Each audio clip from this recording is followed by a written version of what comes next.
Welcome back to the Hardware Unbox podcast for episode 21. We do a brief recap of the Ryzen 5 5700 in this episode, some of the dodgy anti-consumer things that were discussed in that review, and then a lot of discussion of the survey that we asked people to fill out in last week's episode. So discussion of market share, how much you guys were spending on GPU, what you think of various different features, brand loyalty, all sorts of interesting discussions in this episode relating to what you guys have said. So hope you find that interesting. Let's get into the podcast. Long time no see, Steve. Yep. What shenanigans have you got for me this week? Oh, lots of stuff. We've got the survey results from last week's podcast, which is going to be pretty interesting. I've taken a look at the data last night. I pulled all the results and everything. And yeah, there's some pretty interesting things to talk about there. But first, how are you going? Good, thanks. Yeah. Had a pretty cruisy day today. Did a little bit of work in the morning, got outside, did some work out there. Nice. And then whipped inside for the podcast. So I'm feeling refreshed. Yeah, nice. Yeah, you've been pretty busy with all these reviews and things that have been happening lately. Your big purchase of Ryzen CPUs and stuff. Mm-hmm. And that's probably a good place to start because of the Ryzen 5 5700, which has been sort of an interesting product to see the response from the audience about. It's always hard to know when you say a product is, a bit misleading, a bit dodgy, whether the audience is going to agree with you. Mm-hmm. But it seems like on the most part that people did also believe that was a dodgy processor. So that was good, I guess. Yeah, exactly. Yeah, it seemed like the majority of people thought that was not really above board, not really on, and something that you don't really want to see more of or encourage. That was certainly our opinion. I know I spoke to you about it to sort of say, hey, am I out of line on this one? This one seems very dodgy to me. Does it also appear dodgy to you? And you didn't really like it either. You thought it should have definitely been named differently. Mm-hmm. So we're on the same page there. Put the video out. Didn't want to go as far as to call it a scam, despite feeling that it was a bit scammy, or probably more scummy than scammy. Yeah. Either way, when you're sitting there and you're having a legitimate conversation going, is this scammy or scummy? It's misleading at best. Like, you don't want to have that conversation about a product from a company that should be avoiding scummy, misleading situations. Yeah, so if you're not up to speed, if you haven't actually watched the review video or anything at this point, the Ryzen 5 5700, the reason why it's misleading is that previously AMD's non-X processors, so like your 5600, 7600 and so on, have just been like a lower clocked version of the X variant. So there is a 5700X, which is your standard Zen 3 CPU. It's got 32 meg of L3 cache. It's got the chiplet design and things like that.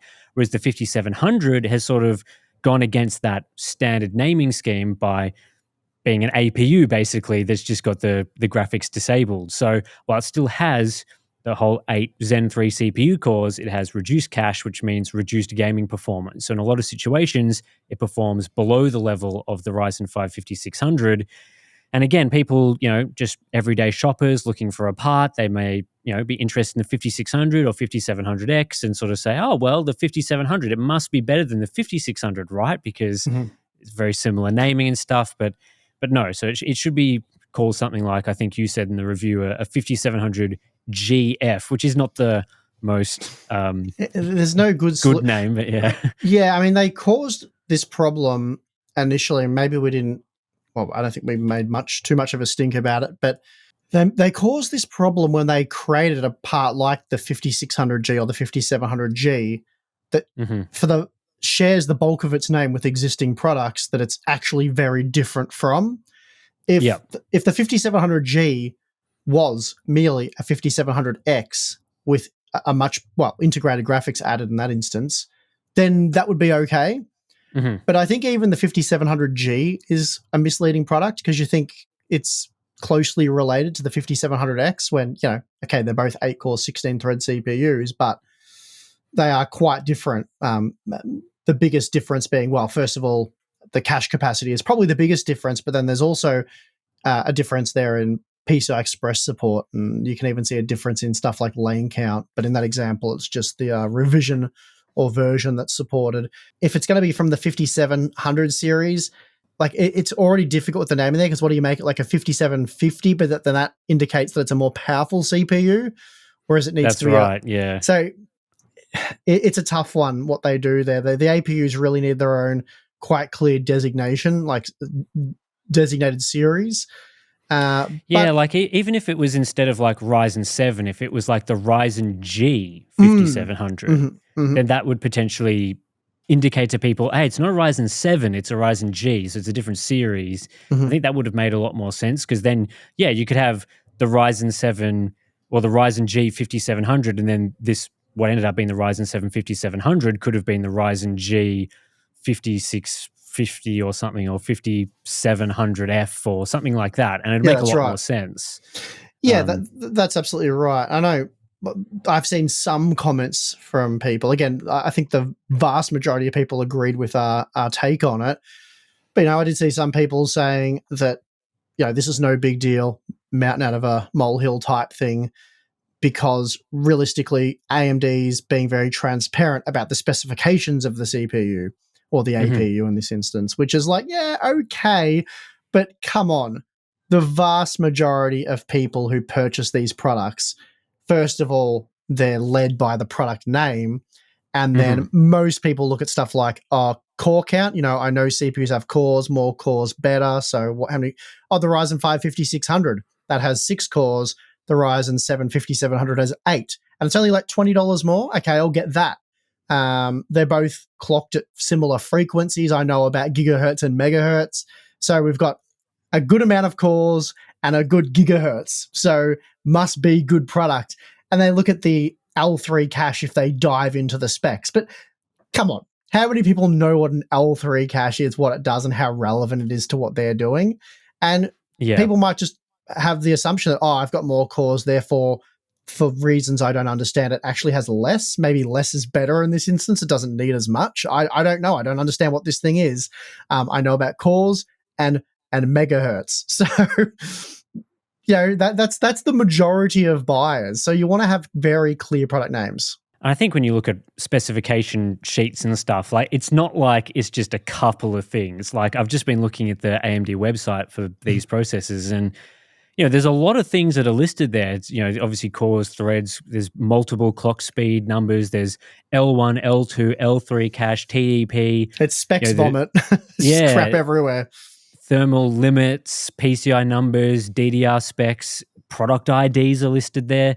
Mhm, So, yeah, it's all well and good for someone to have access to the spec sheet. And I think people like us would probably look at a spec sheet, but most people are going to Newegg or whatever, and they're typing mhm. in 5700, and then they're seeing all the processes. And you know how naming is on a lot of those retailers? The Oh, product name goes for like 25 different words. So mhm. it becomes pretty difficult to ascertain the differences there between products at retailers, which is where most people are accessing that info. Yeah, that's right. And it's just, at the end of the day, it's laughably bad. The fact that the Ryzen 5 5600 is a much better gaming CPU than the Ryzen 7 5700.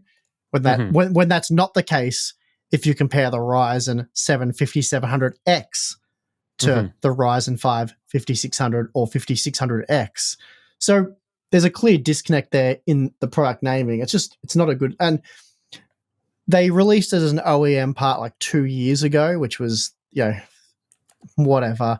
I mean, we've seen a lot of dodgy stuff on the OEM market. It's hard for us to sort of police that, if you will, because I mean, Hmm. we couldn't get that system. It was an exclusive to. Was this one exclusive to Japan? It was an OEM system. We couldn't get them anyway, so we didn't cover it. But yeah, this went to market. We bought it, and I bought the 5700 not knowing what it was because I didn't pay attention to the announcement. I had Hmm. a heap of other stuff on my plate, and I didn't. Ultimately, at the time, I didn't care because the assumption was it'd be what the 5600 is to the 5600X. That was my assumption. And a few Yeah. people in the comments said, "Yeah, look, I actually managed to buy this particular CPU on eBay." And a few people said it even came in a system they purchased, and they thought it was basically a 5700X. They're like, Yeah. imagine my surprise when I started testing it and realized that it was not performing where it should be. I mean, it's an established thing of X and non-X across AMD CPUs. I mean, if this was like first generation Ryzen when they hadn't established what all that stuff means, then it probably wouldn't be as bad, because if they hadn't, had many generations of doing the whole X non-X thing. But yeah, I mean, I've just looked on Newegg. It's only $15 cheaper to get the 5700 at the moment. And so a lot of people would probably be looking at those product listings and going, hey, yeah, $15 less for basically the same thing. I mean, you can read that they do list the cache is a bit lower, but again, for most buyers, you would probably recommend spend the extra $15, get the 5700X instead. Comes with a cooler as well. Yeah, that's right. Or alternatively, for gaming, get the 5600, which is just $135 at the moment, which is a pretty good deal. Yeah, I saw one person point out and say they were commenting on something you'd said, and they go, "Aren't you the guys that said product names don't matter?" Which is kind of skewing the words on that one. Which you have said that to effect, but you meant more within a product series. So you don't care so much what bus width an RTX 4070 has, as long as it's delivering the appropriate performance at the appropriate price. You're not too fussed with the naming of those products. It'd be a different story if the RTX 4060, for example, was faster than the RTX 4070. Then it gets very confusing and misleading, and you'd have a problem with that. But yeah, just to clear that one up, because I saw one or two people a bit confused about our stance on naming. Yeah, I think from my perspective, talking about naming in the past, it's all about like the name needs to be very clear. That's what especially when I was covering more laptop parts. It's like the name needs to be extremely obvious to the consumer what you're purchasing. So things like 5600 versus 5600X, that's not too bad, because generally the product listing will show the X versus non-X, and it tends to be quite clear. Whereas things like, for example, the 3050 6GB that we've seen come up, it's much harder to know what exactly is going on with that sort of product. Looking at the name and things, it's not clear that the 3050 is being cut down more than just the 8 versus 6GB comparison. It's got reduced CUDA cores and memory bus width and things like that. So whenever we've complained about naming in that sense, it's been make sure the consumer knows that the product they're getting is the specification they're expecting. So again, with that comparison, the 3050 6GB implies it's a 3050 8GB with just 2GB less memory. The 5700 implies that it's a 5700X that's clocked a little lower, because that's what they've always done. Whereas the other thing that I was talking about with things like, it doesn't really matter whether it's called a 4070 or 4060. That's just all about price to performance ratios, because the 4070 is very clearly named. It's not the same as a 4070 Super. It's not the same as a 4060 Ti. So as far as a unique product, you're only getting a 4070. It is what it is in terms of specifications, but it doesn't matter that it's potentially a bit of a weaker specifications than previous parts, because it's all about how it's priced, how it performs, and things like that. So yeah, it'd be problematic if a 4070 cost more than a 4060 but was slower. Which is that's right. essentially what AMD has done. And it's really stupid on AMD's behalf. It's very dumb, because you don't want to make already a heavily segmented product lineup a minefield for consumers. You want, again, it to be quite clear, like a 5700 is undoubtedly better than a 5600. You want that to be the situation. You don't want to be a situation where people buy a CPU and get burnt based on what should be a simple naming structure. So just very dumb. Let's move on to the podcast survey that I asked people to respond to in the previous podcast. So yeah, good response from people. At the time that I pulled the data last night and had a look through all the responses and stuff, we had about 2,000 people that had responded. I think it's up to about 2,300 at the moment. So yeah, a good response from people. You had to sign in to your Gmail account, so it didn't seem like that turned off too many people. But basically I asked, as you, Steve, would probably see in the little survey thing here, 10 simple questions about GPUs. And what this is going to allow us to do is look at quite a number of things, especially things like the differences between AMD and Nvidia's opinion, AMD and Nvidia owners' opinion of upscaling, ray tracing support, things like that, and just general feedback, because this is much more detailed than we would do on our community polls. So we'll start off with the results from question 1, which is very simply, what GPU do you currently have in your main PC? And you could choose from the main GPU series from the last, I think I put 5 generations down, but again, the results for like GeForce 900 series were negligible. So most people have got newer stuff. So the total results actually very close between the top 3 GPU series in terms of market share from people. So I was going to say, if I had to guess, I would say the GeForce 30 series is the most popular, but I don't know. well, you'd be pretty close. So with 22.6%, people, this is the top most share, was the RX 6000 series, then very closely behind the GeForce 30 series with 22%. Okay. And then the GeForce 40 series with 21.5%. So just over 60% of people said they had one of those 3 GPU series, 66%, so 2/3. Yep, that makes sense.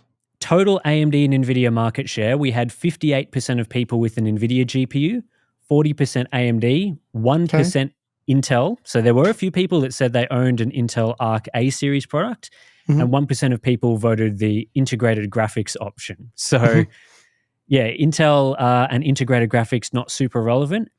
But this is a greater AMD market share from our audience listening to this podcast than the general market. Sure.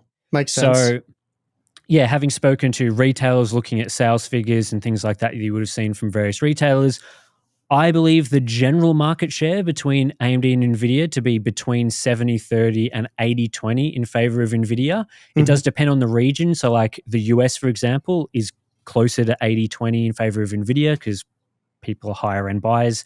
Whereas other regions where GPUs are much more expensive relative to income, you'll see AMD's share come up a little bit in those regions. So for us, it's more like a 60-40 split. Between those generations. But surprisingly, more people owned a Pascal GPU than a GeForce 20 series GPU, slightly more.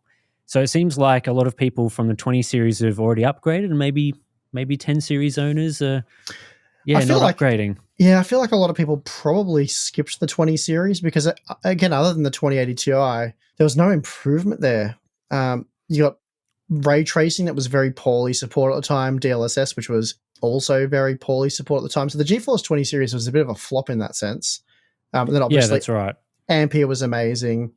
And then Ada Lovelace has been probably less crap than Turing, but still not amazing. Yeah, I was surprised by the 40 series numbers at 21.5%, very close to the 30 series. It seems like a lot of people have jumped over to the 40 series. That could be upgraders. That could be people who weren't able to buy an Ampere GPU because of the inability to buy one and things like that. The 7000 series, for example, only had 12.5% of the audience saying that they own the 7000 series. So as far as like your 40 series versus 7000 series, the 40 series is much more popular in our audience, which again makes sense, but it's just classic AMD. Like that just proves that they've missed the boat with RDNA 3. Like 7900 XT needed to be $700 a long time ago, not today. Like they needed to be really aggressive with that pricing, because if that had launched at $700, which really it should have, that would, I reckon, the RX 7000 series would probably be a number 1 spot. Yeah, I would have thought if it was similar to 6000 series value and things like that, then yeah, they would have been higher up in the market share chart. It seems pretty clear from the numbers, and we'll just talk about the answers to the MSRP of the GPU that people bought. It seems pretty clear that 6000 series buyers have been buying things that are in the lower price categories, where AMD seems to be doing pretty well compared to Nvidia. Yeah, 6700 XT, for example, has been a smashing good deal for over a year. Yeah, that's right. So, yeah, we'll talk about the MSRP question, which, again, hopefully most people understood what this question was about. Obviously, people have answered this from a wide variety of countries. So you kind of had to, at least I was hoping people would convert this into their, from their currency to the MSRP, or just looked it up. But basically, we've got a lot of high-end buyers. So, well, PC enthusiast crowd, that makes sense, right? That's right. That's right. So the midpoint, so as in 50% of people were buying a GPU above $600, and 50% of people voted a price below $600. So pretty much that mid-range spot kind of makes sense. It's kind of the midpoint of the market at the moment. I know a lot of people have complained about $600 GPUs being in the mid-range at the moment. But based on what you guys have responded to in the poll, it's very close, 50-50 between the up to the 500 to 599 category and then obviously above. So splitting it into more categories. So only 16.7% of people voted a number below $349. There's nothing, that's all garbage down there. It is all garbage. So it seems like, yeah, people have been listening to your reviews and not buying those products. 30.3% of people had spent between $350 and $600. Mm-hmm. Then 17.3% between $600 and $800. And then a surprisingly high, in my opinion, 34.5% of people said they spent over at least $800 on their GPU, including apparently 10% of you spent over $1,400. So maybe a lot of RTX 4090 owners. I don't know what's going on there. 3090 as well, obviously. Yeah, I guess so. Now, as far as the Nvidia and AMD splits between pricing, people did typically spend a little less on the AMD GPU. So, for example, 42% of people who bought an Nvidia GPU spent over $800, but only 27% of people buying an AMD GPU spent over that amount. Mm-hmm. So they had much more of a skew towards the lower end product stacks. And then if we look at market share between AMD and Nvidia for each of those categories, it's about 50-50 for the below $600 category. So 48% AMD, 52% Nvidia. And then for your $600 to $800 GPUs, 57% Nvidia. And then for $800 plus, 69% Nvidia owners. So I guess that kind of, I mean, it's pretty much as expected, right? AMD gets less attractive the higher up in the product stack you go. Next up, we've got the questions on how often you upgraded your GPU, and also, what was the next question? How much more performance you're after at the same price. So, Steve, how often do you think most people upgrade their GPU? What do you think's the most common answer? I would have guessed somewhere around every 3 generations. Yeah, so 28% of people said every 3 generations and 38% of people said every 2 generations. Do you think that's surprising? You thought more people would go with 3 generations? Recently, yes, because you don't get much every 2 generations, do you? Not really. in some situations. It's interesting when we look at the numbers for what percentage upgrade and performance people were after. But yeah, apparently 38% of people like to upgrade every 2 generations. 10%. I was actually going to guess 3 to possibly 4 rather than go towards 2. So interesting. Right. Yeah. So 9% of people said every 4 generations. 10% of people said they'd only ever bought 1 GPU, and about 9% of people upgrade every generation. So I'm imagining those are like your super high-end buyers going from 3090s to 4090s and so on. So. Yeah, the majority of people, it looks to be about 70%, 60 to 70% are either 2 or 3 generations, which again is not too surprising. But yeah, I would have thought more 3 generations these days. Now, when it comes to how much more performance are you after at the same price, we've asked this question in polls before, and the 2 most common answers are very obvious. So really. I would have thought somewhere. Well, I wouldn't have gone below 50%, so at least 50% more would be. But I wouldn't be shocked if people went as high as like double the performance. That's a pretty good assumption. 29% of people said they want to double the performance. So that was the most common answer. And the next most common answer with 27% was 50% more performance. Okay. So that's pretty much what I was expecting. And then you had all up around the sort of 24% of people wanting less than 50%. So this was like your 30, 40% answers. And then the rest split among the other sort of answers. But we can filter some of these answers because we can figure out how much performance people want when they upgrade every 2 generations and how much they want every 3 generations and so on. And I think this info is pretty interesting for reviews because it actually makes a lot of sense. So if you answered that you wanted to upgrade your GPU every generation, the most common answer was you wanted 30% more performance. And 50% of people were happy with either a 20 or 30% upgrade. The other 50% wanting more than 30%. Hang on, let's just process the first one. So if you upgrade, did you say every generation you want 30%? Yes, that was the most common answer. At the same price, this is, of course. Right, yeah. Interesting. Interesting. So what are you going to say? Do you think that the GPU generations are offering 30% more? Because I think Ampere did, but I don't think the 40 series did over Ampere, 30% more at the same price. Yeah, I'm not sure. And the same price is the tricky part. Yeah, I'm not sure. Anyway, interesting information. So 20% of people said they wanted 20% more performance and 30% said they wanted 30% more. So in total, 50% of people were happy with either a 20 or 30% uplift. So a fairly small uplift. Yeah, very small. And then you had about 33% of people after either a 40 or 50% uplift. So that's most people are answering sort of in that range. And you got a few people in the other sort of categories. But yeah, so I think that's probably where you'd see people going from like your Turing to Ampere generations. That would have satisfied a lot of the every generation buyers. But certainly things like Ada Lovelace, probably not. 7000 series from AMD, probably not. Every 2 generations, the most common answer was 50% more performance. So 38% of people said they wanted 50% more performance if they were upgrading every 2 generations.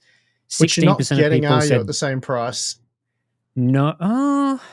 Depends on the generation you buy, I guess, doesn't it? Yeah. Like if you buy the GeForce 40 series, for example, you might get that with the 50 series.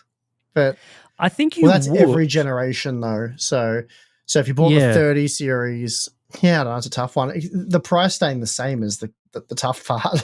Yeah, I think for like your 40 series versus 20 series and 30 series versus 10 series, you probably would have hit the 50% more performance and then, every successive generation. But it's kind of like people who were after like 50% more every 2 generations and they waited for the 40 series, they could have got most of those gains just by buying the 30 series product and upgrading every generation. Because if you think of like a 4060 Ti or something, which is the same price as a 3060 Ti, you are getting a fair upgrade over like a 2060 Super type of product, but you're not getting much from the Ada Lovelace generation. Most of that came from the Ampere generation.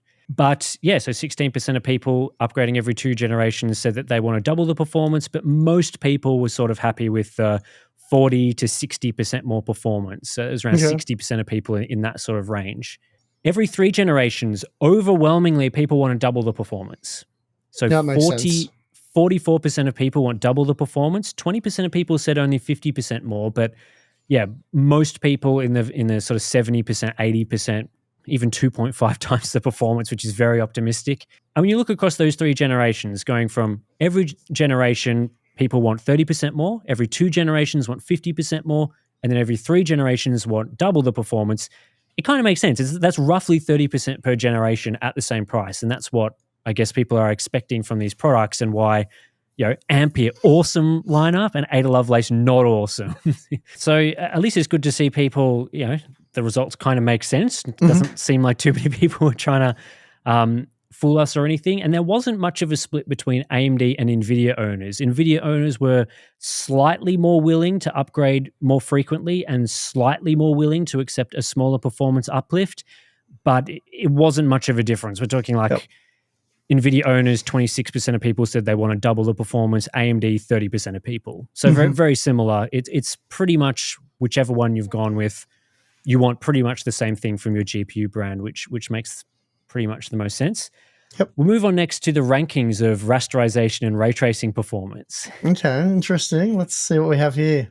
So we asked people to say, when buying a new GPU, rank how important the following features are. And you could, for both rasterization and ray tracing performance, say it was either very important, moderately important, somewhat important, or not important at all. And so no surprises for rasterization performance. 89% of people said it was very important and 8% of people said moderately important. So pretty much everyone still believes that rasterization is quite important, which makes sense. You pretty much guess, right? Yeah. With ray tracing, very important. Only 12% of people said ray tracing was very important. 20% said it was moderately important. So in terms of those upper limits, putting it in sort of the same value as rasterization, you only had 32% of people ranking the 2 higher options for ray tracing performance. 43% said somewhat important and 25% said not important at all. Yep, that makes sense. So yeah, I think that's pretty much as expected.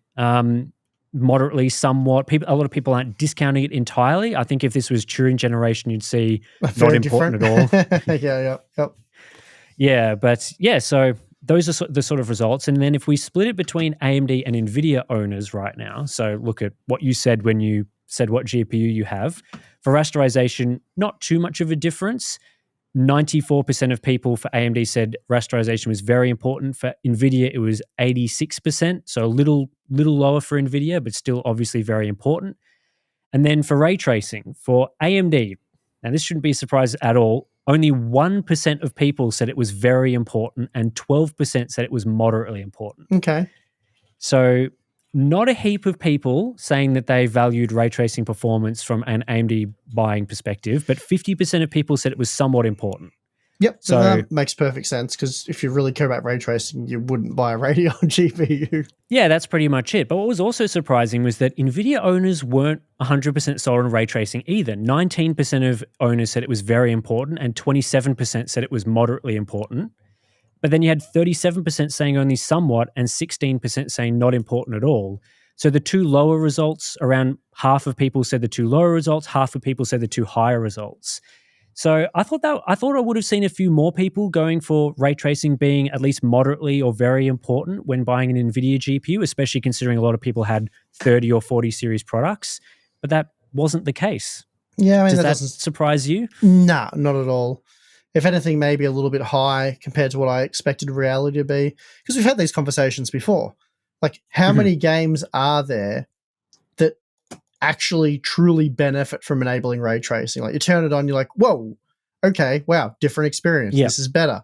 How many games do that? And then how many games do that without you having to like turn to DLSS at a low resolution, enable frame generation? It's too taxing. It's just too taxing. Like, if you're, it's technically impressive. You get some great examples like Cyberpunk, Alan Wake 2.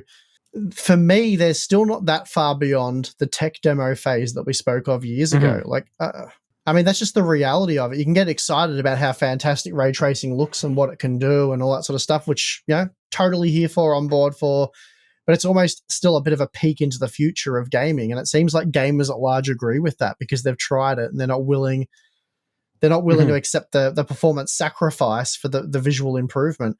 And, that's not absolutely every gamer, but it is the majority of gamers. And, I've spoken with Steve from Gamers Nexus. I've spoken with a few other larger tech outlets. And whenever they've polled it, whenever they've, interacted with their viewers, whether it be on places like Discord or whatever, they're always sitting there sort of shrugging their shoulders going, I don't really get this ray tracing thing. Like, most people we talk about aren't as excited about it as, you're sort of led to believe. So doesn't surprise me at all. Every time we poll this is sort of the data we get.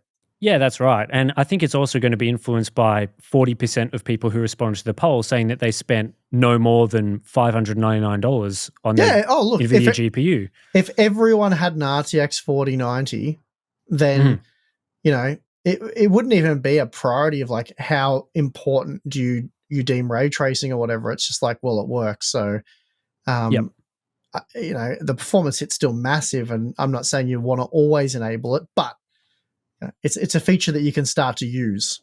Yeah, that's right. Like, if you could buy a 4090 for $600, people are going to be like, yeah, okay, I'm going to rank ray tracing as very important, because now I can start playing Alan Wake and Cyberpunk with path tracing and everything and get that extreme experience. But the 4070 Super is just not quite there yet. Yeah, and there'd be likely more than 2 games that we can sort of talk about, unless you want to go back to like Metro Exodus and Control and stuff like that. So the next question I think you'll find very interesting, and this was the question about what is the absolute maximum you would pay in US dollars for a graphics card with 8 gigabytes of VRAM? I'm going to guess $200. So what have you said in reviews as the maximum that you would pay? For this generation, we said 8 gigabyte graphics cards can't cost more than $300. Like, $300 is the iffy, like, we're not super on board with that. $300, I think, I can't remember exactly what I said, but I basically said any graphics card with only 8 gigabytes of VRAM priced above $300, we're going to absolutely just trash. Like, it's done. It's a no deal. It's a non-starter for us. And realistically, we said we'd like them to be sort of capped at $200 in a perfect world for this generation. So it seems like the audience agrees with you on that opinion because only 14% of people responded with an answer above $300. Good. So, and that was like 5% of people said $350, about 5% of people said $400. But basically, 85% of people gave an answer no higher than $300, which immediately shows you why a product like a 4060 Ti, which still isn't priced at below $300, the 8GB version that is, was not just destroyed by you in your review, but sold poorly, quickly reduced in price, and remains to this day a very unpopular product that people are not excited about. The most popular answer you were correct with was $200. So 29% of people said they would spend no more than $200. And when you include the results for $150, $150, 43% of people had the opinion that the maximum they would pay is some number below $200. So a further 22% of people said $250 and a further 20% of people said $300. So the 65% of people said no more than $250 and then about, 43%, as I said, no more than $200. So yeah, it's very much in that low tier product category, but it's interesting because you've got new products like the RTX 4060 and RX 7600 that are priced above $250 US, except 65% of people, when polled, said they wouldn't spend more than $250. Well, those cards aren't selling well. So yeah, it kind of makes sense, doesn't it? And it's good. Gamers should have put their foot down on the 8GB thing at the start of this generation, like a lot of them have, and haven't bought them because, look, you can have the argument about 8GB of VRAM. You can say silly stuff like it was only a couple of unoptimized games and therefore 8GB is fine, which is absolute garbage. We've seen plenty of games like Halo, for example, where you just have missing textures. Like, that's not a good experience. But that's not even the relevant argument. Like, people try to have these silly arguments about the content we made on the 8GB, and that's not it. It's about moving gaming forward. Like, absolutely. The reason why ray tracing is, by the polling data, so underwhelming in the opinions of gamers by and large is because we don't have enough rendering power to enjoy ray tracing. And we don't want game developers to be developing games in 2 or 3 years with the consideration of 8GB graphics cards as a large, almost majority of gamers. They want 8GB cards to be obsolete, out of there, we've moved on, and really 16GB are sort of the new minimum, so we can get better quality textures, better quality games, more immersive, and sort of Alan Wake 2 type graphics becomes sort of the starting point moving forward. And that's possible because of larger VRAM buffers. And that's really what it's about. That's right. But we also have examples of games that are having problems, need to be heavily optimized. And if you just had a 16GB card and you loaded up The Last of Us Part 1, which I did on a 6700 XT, it played perfectly fine from the get-go. But there's a whole heap of different discussions to be had there. But basically, 8GB of VRAM on a $400 product is just laughably bad, and even on a $300 product for this current generation, highly questionable. So good to see that data.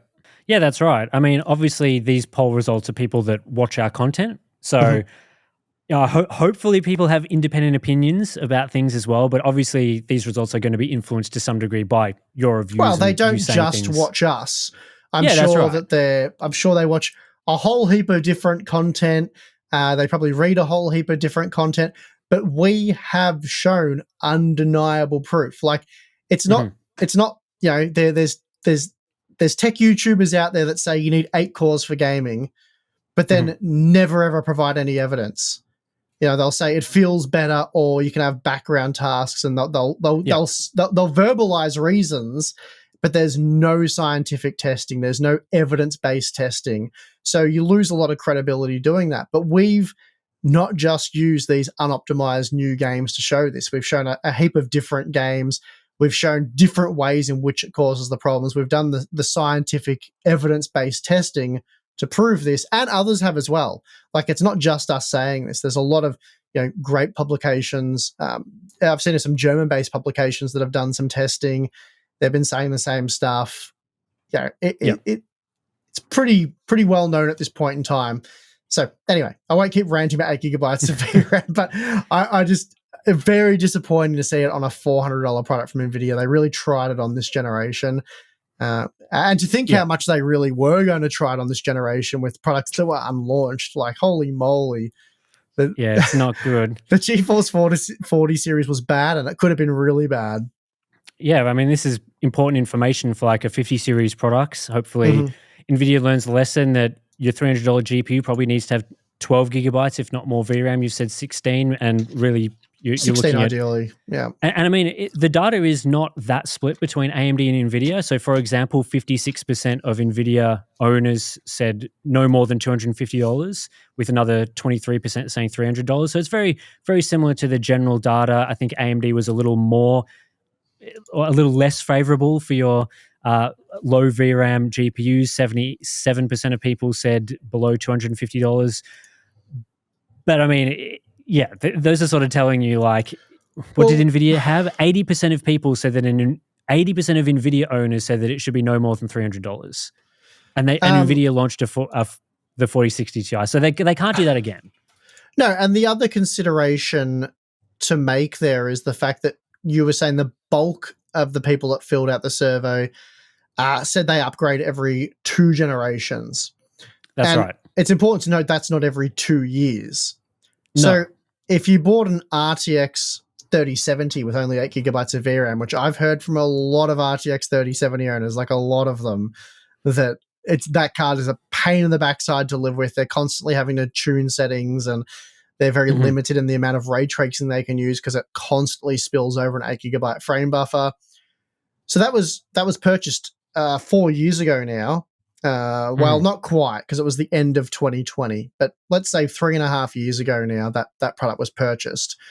And the bulk of the people say every 2 generations. So that's going to see them upgrading potentially at the end of this year.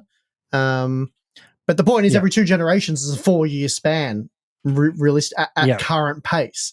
So you've got to think about that VRAM buffer you're buying today has to be very usable in 4 years from now. And especially if you're hoping to sell that product on the secondhand market, like 3070s, I haven't looked, but I imagine they've probably tanked in value largely because of VRAM. It'd be interesting to see if they've tanked in value more than sort of like the 10 gigabyte and 12 gigabyte cards, but that's a investigation for a different time. But yeah, VRAM matters because you're keeping the product for more than 10 minutes. 41% of people said they upgrade it every 3, 4, or 5 generations. So again, it's like, it's not just 40% of people every 2 generations, it's 40% of people keeping their GPU for like 6 years, That's 8 right. years. Yeah.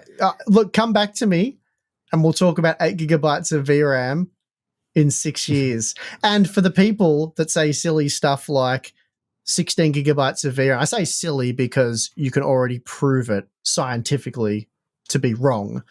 But people who say that the 16 gigabyte 7600 XT is a complete scam from AMD and you can't use that VRAM, come back in 6 years and we'll chat about it. We'll see. I'm sure you'll be playing games on low quality settings, but the 16 gigabyte texture packs will look a lot nicer than the 8 gigabyte ones. Yeah, that's right. So let's move on now to talk about the final 3 questions. I'll go back and we'll look at the percentage of people that selected the features at the end. But for now, I asked 3 questions. Would you consider buying an Nvidia GPU next time you're upgrading? And then the same questions for AMD and Intel. These are sort of feeling-based questions. I don't know. This is a feeling-based question. Yeah, I don't put too much into this one, but it'll be interesting. We'll get into it. Yeah, so between the Nvidia and AMD responses, in general, pretty similar in terms of the split, with most people saying either absolutely yes, probably yes. Those are sort of the most common answers for most people. Intel was a little different, with 50% of people saying probably not and 15% of people saying absolutely not. So you only had around low 30% people saying that they would consider an Intel GPU as in the yes categories. Yeah.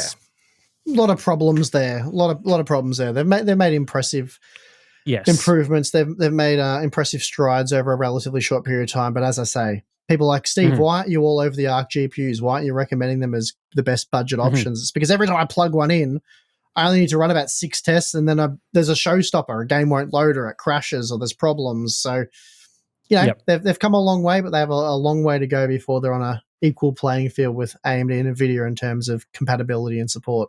That's right. So when we look at, people who responded that they had an Nvidia GPU and had an AMD GPU in answering these questions, most people were very happy with their GPU purchases. So, for Mhm. example, NVIDIA owners, 53% of people said they absolutely would consider another NVIDIA GPU, and 38% of people said they probably would consider another NVIDIA GPU. So, we're talking vast majority of people happy with their NVIDIA purchase. 7% of people said probably not, which is interesting, but most people said absolutely. Same with AMD. You had 97% of people saying either absolutely or probably yes. Only Wow. 3% of people said probably not. So Mhm. AMD GPU owners, again, quite happy to consider an AMD GPU in the future. And interestingly, ARC owners, there was like a few ARC owners, so not many. I think there was a handful. They were also happy with their purchase. Oh, okay. So interestingly, 94% of people said absolutely or probably yes, that they would consider an Intel GPU the next time they're upgrading, and only 6% of people, which is probably one or two people, said probably not. So Okay. most people happy with their purchases. The interesting stuff is, would an Nvidia owner choose an AMD GPU, and would an AMD GPU owner choose an Nvidia GPU next generation or consider purchasing those products? So let's get into that Hmm. information. Right. Okay. So if you own an AMD GPU, 7% of people said they absolutely would not consider an NVIDIA GPU, and 33% of people said that they would probably not consider an NVIDIA GPU.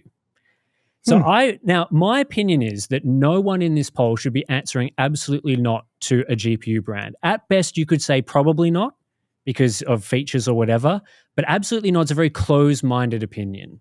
So that's at least what I think about this. But what's interesting to me is that 7% of AMD GPU owners said that they would not absolutely not consider an NVIDIA GPU, but only 5% of NVIDIA owners said they absolutely would not consider an AMD GPU. So So 7% to 5%, did you say? that's right.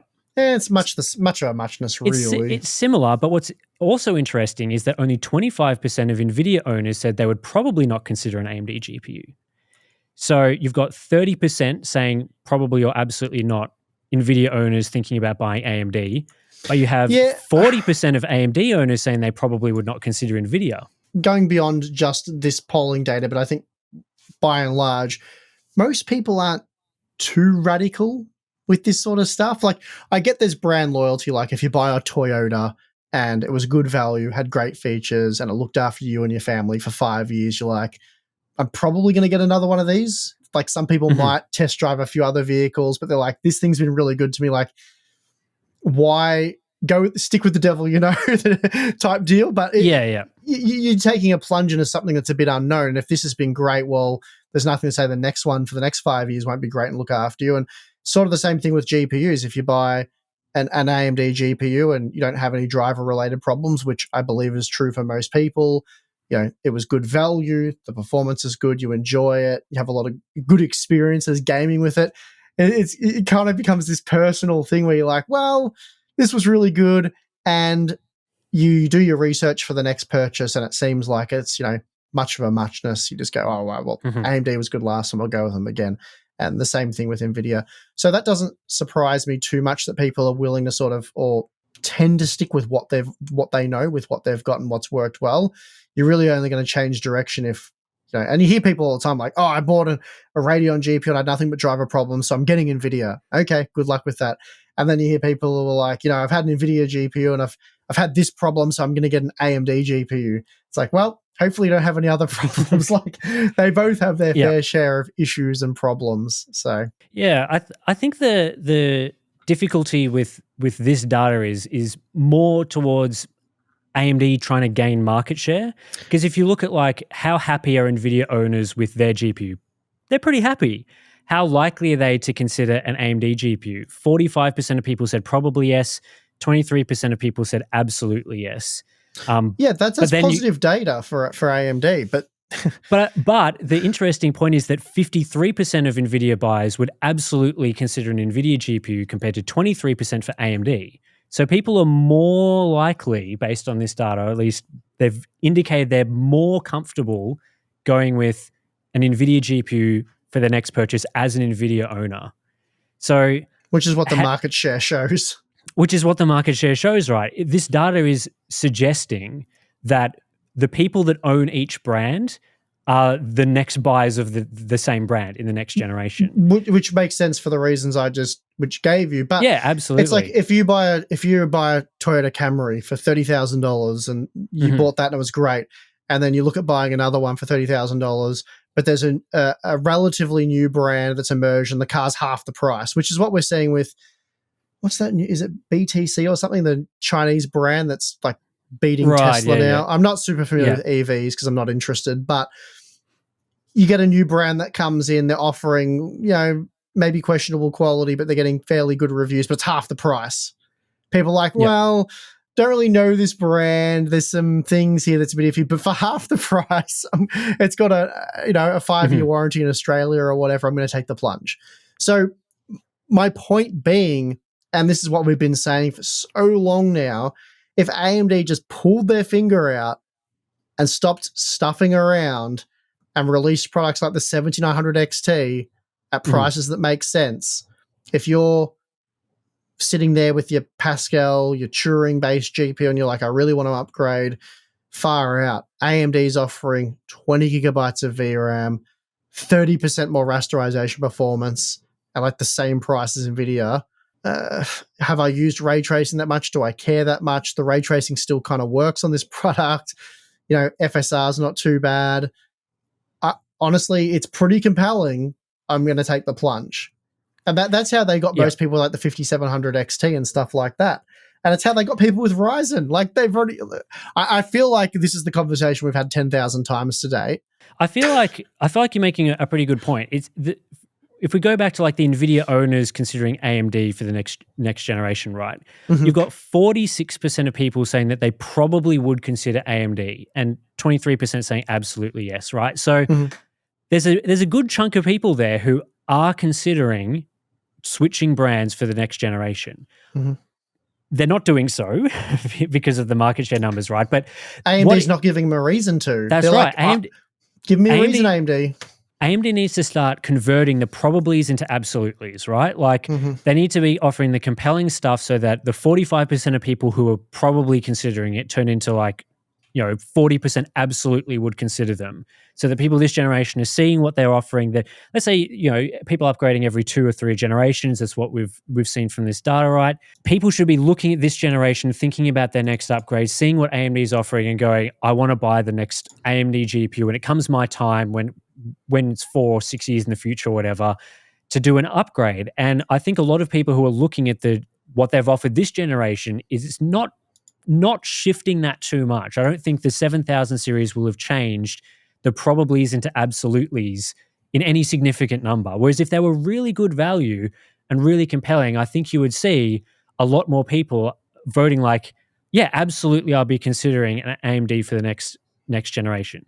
I mean, it's similar for AMD to Nvidia. 26% of people said they would absolutely consider Nvidia next gen if they'd bought an AMD GPU this time, 33% probably. So, Nvidia has got some challenges to convince people to switch from AMD as well, but they're in a dominant market position. They don't really need to convince people to absolutely consider Nvidia next time because they could sell to their own audience and be very happy for the next however long, right? So yeah, it takes generations to turn that sort of stuff around.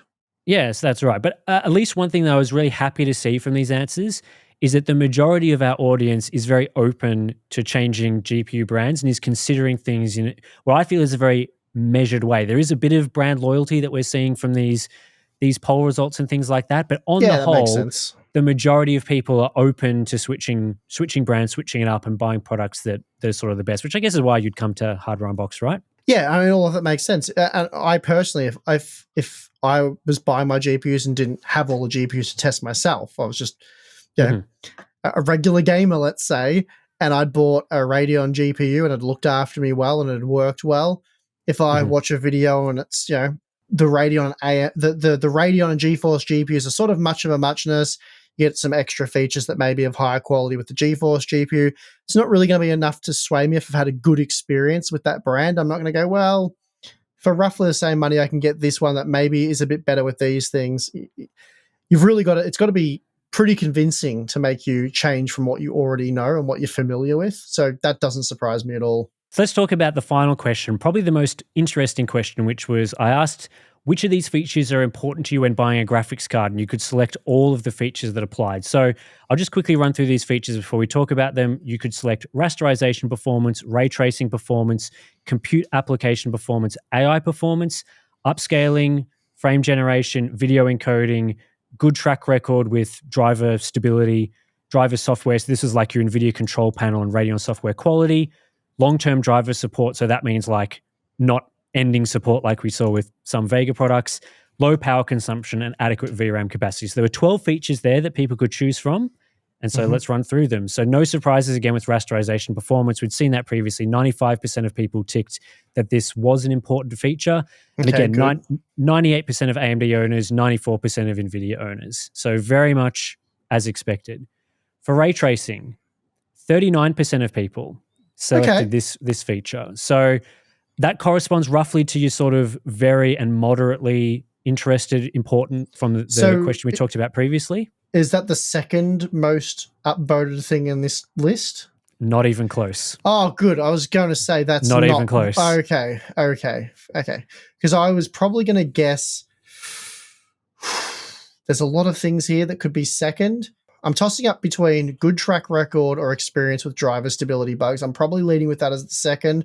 But there's also, driver software quality. That could be second. Maybe even adequate VRAM capacity.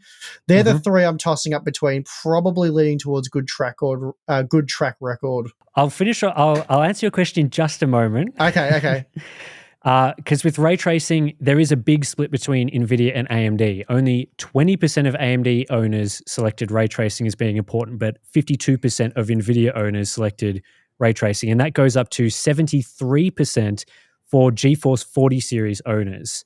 So of people who said they owned a 40 series product, 73% that said that ray tracing was important, which kind of makes sense. And then it's like 46% for the 30 series, 38% for the 20 series. So as you go up in the generations, more people are interested, whereas it's very flat for your Radeon owners, 21% for 7,000, 19% for 6,000. So pretty similar.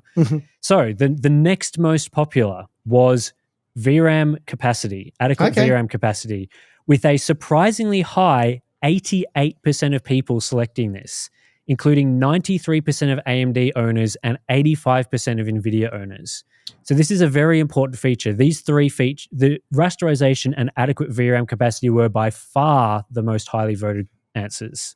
Not shocking. I mean, people pay attention. Like, I know a lot of people have been burnt with stuff like RTX 3070s, 3070 Ti's, and even older GPUs. Like, not necessarily burnt with older generation GPUs. Like, things need upgrading. That happens. I think it's fair to say the GeForce 30 people that paid a lot of money for 8 gigabytes of VRAM, they were burnt. I think Turing-based owners, they just ran their course. Like, it was annoying. It's like, well, this thing needs to be upgraded. But then they're faced with, wow, I have to pay how much for 12 gigabytes? So people get the VRAM thing. They know, what that 100%. Leads to. So that's not shocking to me. That was definitely, I picked three things that it could be. Yes. So you're pretty close with option number 4 as well, the fourth most important, which was good track record with driver stability and quality and things like that. So this makes sense. 65% of people said that this was important, and that was 63% AMD, 67% NVIDIA, and only 24% of Intel owners said that this was important, which I think kind of tracks because Intel does not have a track record with drivers. So that makes sense, I guess. So yeah, NVIDIA owners obviously slightly more interested in this, but it's pretty similar between both brands. People are interested in having a good track record with drivers. It makes a lot of sense. So the next most important feature was long-term driver support with 52% of people. So obviously I think this is it's like a staple of GPUs. I imagine a lot of people aren't, probably the half of people that didn't click this were not really considering this because it's just so ubiquitous most of the time. 58% of AMD owners thought this was important, 48% of Nvidia owners, and 65% of Intel owners. So I think that makes pretty much sense. You want long-term driver support, but it's just something that it comes with all GPUs. So it's kind of something you get, generally speaking, with these products. Mm-hmm. And your other option that you said previously, which was driver software quality. So That this has is your to be in there. Yeah. NVIDIA your GeForce Experience, Radeon software, control panel things. So 49% of people said that this was important. And so that was 56% of AMD owners and 44% of NVIDIA owners and only 24% of Intel owners. So I think this kind of matches with where those brands are at the moment. I feel like Radeon software is probably a bit better than you would see from your NVIDIA control panel, GeForce Experience, those sort of things. It definitely is, yeah. So, which is shocking to me, but yeah, I know, done that for right? years now, yeah. Who Yeah, would have thought?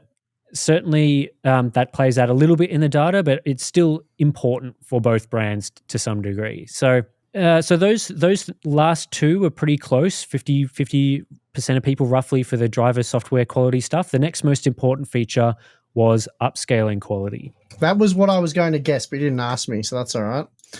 So that's okay. So 44% of people said this was important. Yep. And this has a big discrepancy between NVIDIA and AMD. So only 28% of AMD owners said this was important, but 55% of NVIDIA owners and 59% of Intel owners said this was important. So again, makes sense. NVIDIA owners have probably chosen a card based on things like DLSS. Yep. Very much an important feature. Now, the next feature is very close to upscaling in terms of percentages. What do you reckon it is from the remaining options? I don't know where ray tracing falls. Mm-hmm. Like frame generation, feature quality. I think video encoding would be probably pretty low. I would have thought power consumption efficiency would be pretty low, though I would probably rank that a bit higher personally. And it is our audience. So I don't want it to be frame generation quality. I want it to be like power efficiency. Okay, it's power efficiency. Oh, thank you. So 43% of people, so this is higher than ray tracing performance, which had, what was ray tracing? Ray tracing was 39% of people. Low power consumption is 43% of people. So yeah, this is obviously very, very important for most buyers. 44% of NVIDIA owners, 40% of AMD owners, and 30% of Intel owners said that this was important. So NVIDIA GPUs are typically a bit more efficient. So again, that split is, I guess, makes sense, but it's still pretty close. Like, it's not like NVIDIA's dominating in terms of power consumption, but still having 40% of people saying that this is important and ranking it above video encoding and frame generation and things like that, I think is, I guess, just goes to show what people are sort of valuing in these sorts of things. So makes a lot of sense, I would say. Next up, ray tracing. That's something that we talked about previously. So that was next in the tier list with 39%, as I said. And then we get to the bottom four features, which are... I hope it's video encoding quality is next. So these are a step down in terms of importance for people. So the next feature is indeed video encoding quality, with 28% of people saying that this is important. 24% of AMD owners, 30% of NVIDIA owners, and a surprisingly high 59% of Intel owners, which suggests to me that potentially things like AV1 encoding... Cheap AV1 encoder, yeah. Yeah, get a cheap AV1 encoder on your Intel GPU. So yeah, obviously NVIDIA owners, again, encoding quality tends to be a little better quality on NVIDIA GPUs, but still 70% of NVIDIA owners don't think that this is that important, which I thought was a bit interesting. But so the final three features have very low percentages. From our audience, and like, I guess the next one would be, I'm tossing up between like compute application performance and frame generation. I actually wouldn't be surprised if compute application performance beat frame gen, but if I had to put money on it, I'd probably just pick frame gen. Yeah, so both of those are actually pretty close together in terms of percentages. Frame generation, 17% of people said this was important, and compute application performance, 16%. So okay, so I just got it with the... Pretty close. Both of these features NVIDIA owners said were more important to them. So 22% of NVIDIA owners said frame gen was important, compared to 9% for AMD. And for compute, 19% of NVIDIA owners to 12% for AMD. There are some outliers. So for example, GeForce 40 series owners specifically, 40% of those people said that frame generation was important when buying a graphics card. So it seems that frame gen has moved the needle a little bit in terms of interesting people who ended up buying a 40 series GPU. But for most other owners, 30 series, 20 series were down in the 14, 16%. RX 6000 series owners are like 8%. So it's generally not a feature that people were interested in. And then compute performance is very similar across the board. Most people don't really rate that feature as overly important. And that leads us to the last feature, which is AI performance. Only 8% of people said that this was important. 10% Nvidia, 4% AMD, and 9% Intel. No real outliers in terms of GPU series. So it's not like 40 series owners have specifically voted this feature or anything. It's just generally pretty low. Not many people are overly interested in AI performance, which kind of makes sense. In the end, I made some rankings of what AMD and Nvidia owners think are most important, from like most important to least important. So I'll just quickly run through these, and we'll talk a little bit about it. So for AMD's rankings, the top 5 features were rasterization and VRAM capacity, which was the same for both brands, driver track record, long-term driver support, and then driver software quality. So all of those top 5 features, more than 50% of people said that that was important. Then we get to low power consumption, upscaling, video encoding, ray tracing, compute, frame gen, and AI in that order. So those would be the bottom features. For NVIDIA, the top 5 features are rasterization, VRAM driver track record, as mentioned before, then upscaling and ray tracing. So again, the top 5 features there, over 50% importance for NVIDIA owners. Then we get to long-term driver support, driver software quality, low power consumption, video encoding, frame gen, compute performance, AI performance. So again, there's a little bit higher preference for upscaling and ray tracing among NVIDIA buyers, a little bit higher for driver software features and things like that for AMD. And what was also interesting was that generally NVIDIA owners selected more features. So out of the amount of boxes that you could select, Sure. Generally speaking, NVIDIA owners selected more of them than AMD owners, which again, I think plays into how NVIDIA is typically perceived as having better features, and that plays out in terms of buyers thinking that the features are more important, which makes sense. So there's not too many surprises there, I don't think, in terms of rankings or like brand versus brand, but it's interesting to see how many people, like I think upscaling was surprisingly low for me. I would have thought that more than 44% of people would have selected upscaling, but apparently not. Although 70% of Ada Lovelace owners said it was important, but still not that many. Yeah, I mean, it doesn't surprise me at all. It's definitely in line with my opinions on it. Obviously, it's pretty useless technology for myself personally, given that I mostly play competitive multiplayer games, and if I do play a single player game, I generally keep the frame rates high enough where frame generation is not typically necessary. So, and I'm not a big fan of frame generation, at least in its current state. So, I'm happy to see that ranked quite low. Yeah, I mean, it'd be interesting to see how those features go in the future, whether more exposure to things like FSR3, for example, will increase the amount of AMD owners, for example, that care about frame generation features and how those things go. But yeah, I mean, it's a pretty straightforward split, I think, for most things. VRAM, again, probably surprised me a little bit considering the prevalence of 8GB GPUs. But yeah, generally, I guess a lot of it makes sense. And yeah, so thanks to everyone that filled out our little survey. Pretty interesting results. And I think some of those things as well help for things like our coverage, thinking about how do we evaluate things like how much performance we should be expecting from generation to generation, what features are important to cover, and how you guys are seeing these things. Is it in line with how we see things? And yeah, I think it's been pretty insightful. So yeah, let me know what you think about surveys in the comments below, and we'll see whether we can do a few more in the future if you're interested in doing them. And yeah, I had fun. I enjoyed looking through all this data last night and splitting out some of these things. So appreciate it. Let's take a break and we'll come back and talk about our boring lives. All right, we're back, Steve. Boring lives. My boring life has been figuring out all this data. There's maybe a few other things to talk about, but how have you been going in this past week? Just in review mode? Yeah, winding down review mode. I've got a lot of testing done, so sort of the content that'll be coming up over the next few weeks, I've largely done the testing for that, so that's kind of nice. We caught up. It was yesterday, right? Yeah, so, yesterday. We caught up, did the Q&A stuff. That was a big day. Balin's currently editing that, so yeah, a lot of work stuff there. Yeah. Now that I've got a little bit of free personal time that I'm going to take advantage of, so I'm going to keep working on that project under the deck where I'm converting that Oh, sort yep. of a garage space. So I wired up my roller door and programmed that and got that going. So that was a personal first for me. So I'm roller door certified now. Nice. That was relatively straightforward. Attaching a motor to one of those things and programming and getting it working. So I was quite happy with that. It works like a charm. I finished a bit of electrical work today, got a few lights and power points and things installed. So that's good. Other than that, though, I haven't done too much else. Not too much to report, I don't think. Yeah, pretty boring. I'll probably mow the lawns at some point, so keeps Yeah, them relevant. I sprayed the weeds the other day for the first time in months because the weather here has been, for spraying weeds, for example, you don't want it to be too hot or raining or too windy. And basically, most of the days have been one of those three things. But yeah, the other day it was the perfect conditions. So I went out, the weeds have gone crazy. I've just, boom, they should be all dead within a few days. So Yep. that was very satisfying.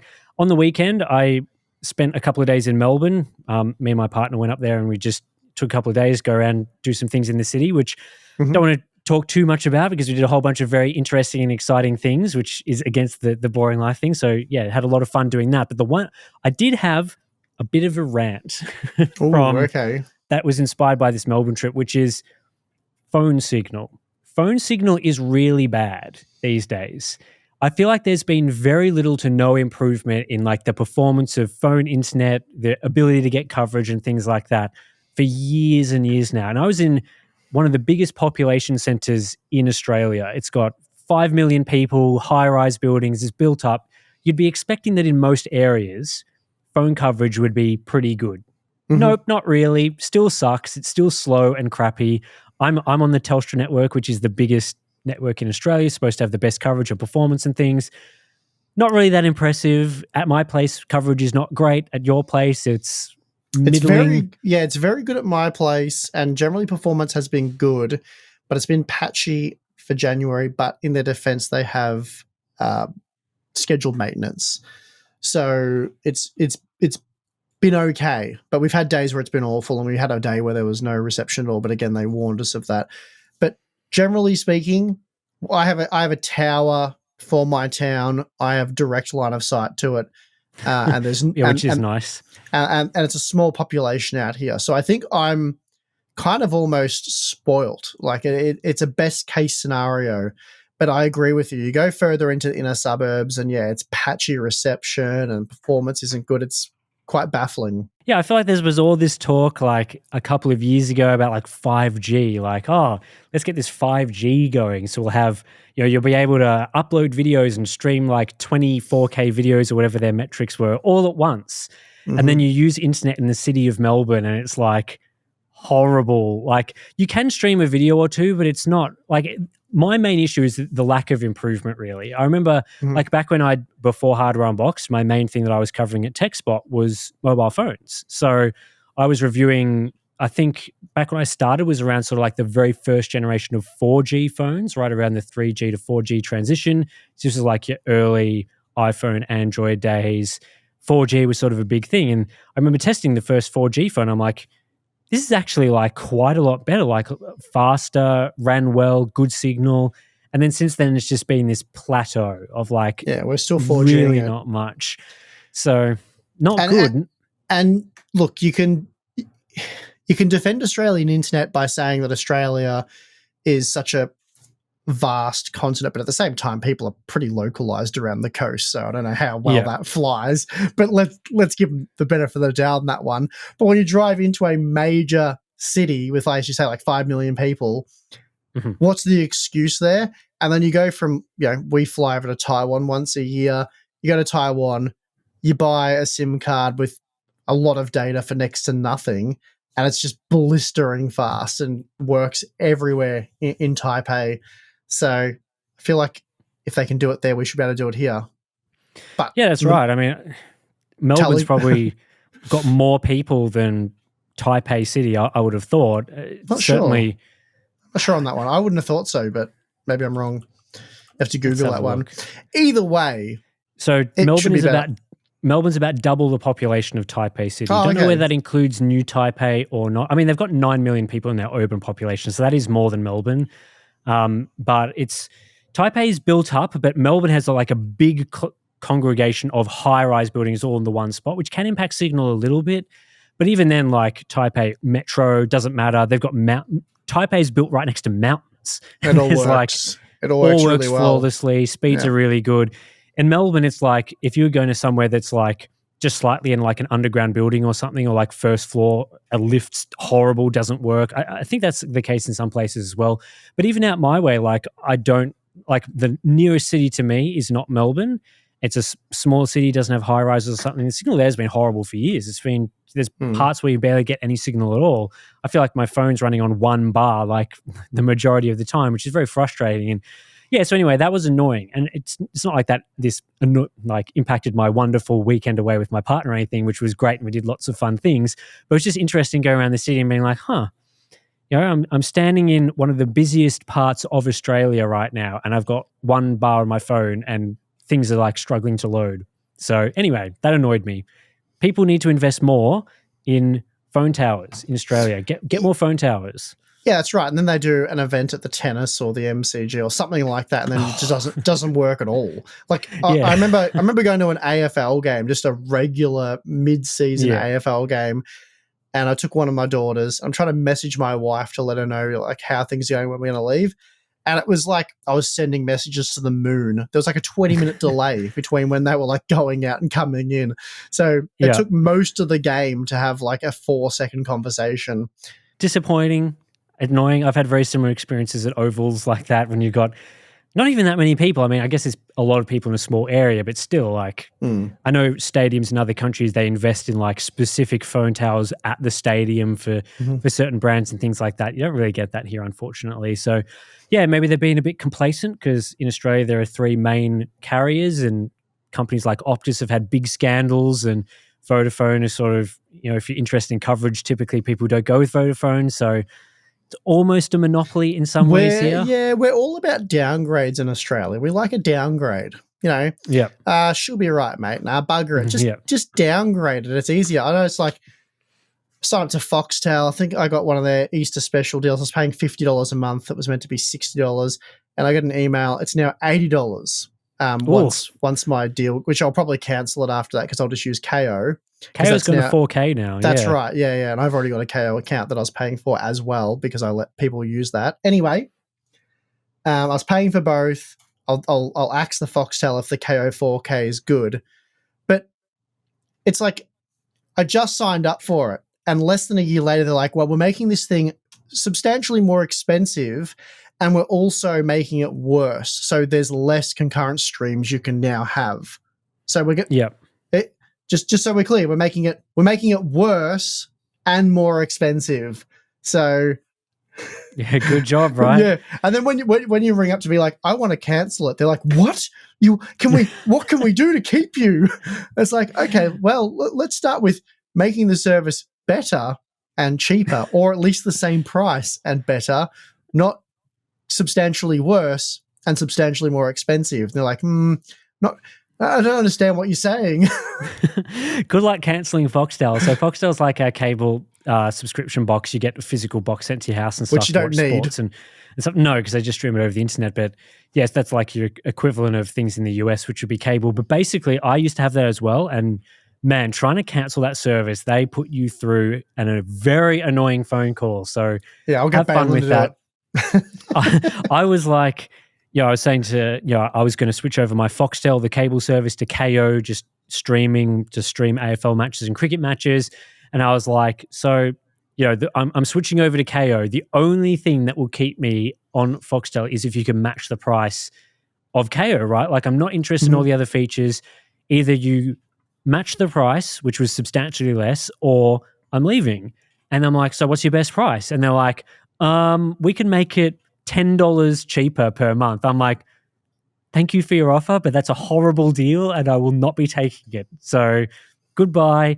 Sit me through all those terrible questions that you're making me answer and I'll send everything back and cancel. And yeah, there's really nothing they could say from that point. It's like, again, if you're going to be offering the same service for more expensive, that's a worse price or whatever. And the streaming on PC for Foxtel is way worse than KO2. At least when I had it, it just was janky, didn't work nearly as well as KO. I was like, nah, not paying for this anymore. So anyway, enjoy your phone call because it sucks. I can't wait. I'm excited. Anyway, that's it for this episode of the Hardware Unboxed podcast, episode 21. Hopefully you've all enjoyed some survey results talking about Ryzen 5 5700, bit of ranting at the end there. And yeah, we'll be back next week with some more discussion of topics and things. Hopefully there'll be some interesting news things to talk about. So we'll get to that next week. If you want to, I don't know, you're probably listening to this, you've gotten to the end, you're already listening on the audio feed or the YouTube feed, but those are available on our YouTube channel, the Hardware Unboxed podcast, Spotify, all those Apple podcasts, whatever people listen to. It's all available through there, and you can get the audio version a little earlier than the YouTube version. And yeah, thanks for listening. That's it for this one. We'll see you in the next episode.